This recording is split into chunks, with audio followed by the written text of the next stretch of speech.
এই দোয়াটি যদি আপনি 7 বার পড়তে পারেন, আল্লাহ তাআলা দুনিয়া এবং আখিরাতের দায়িত্ব নিজে গ্রহণ করে নেবেন।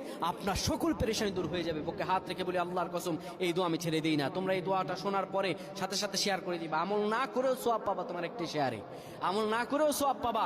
আল্লাহ তাআলার সওয়াব দান করবেন, রিজিকে বরকত দান করবেন, মনের আশাগুলো পূরণ করবেন। ও আমার প্রাণের ভাইয়েরা, বিশ্ব নবী মুহাম্মাদুর রাসূলুল্লাহ সাল্লাল্লাহু আলাইহি সাল্লাম বলেন, কোন ব্যক্তি যদি এই দোয়াটা 7 বার পড়তে পারে, দোয়াটা হলো হাসবি আল্লাহু লা ইলাহা ইল্লাহু আলাইহি তাওয়াক্কালতু ওয়া হুয়া রাব্বুল আরশিল আযীম।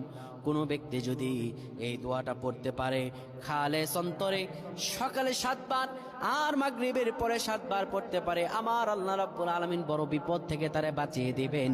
তার দুনিয়া এবং আখিরাতের দায়িত্বগুলো আমার রাব্বুল আলামিন নিজে গ্রহণ করে নেবেন।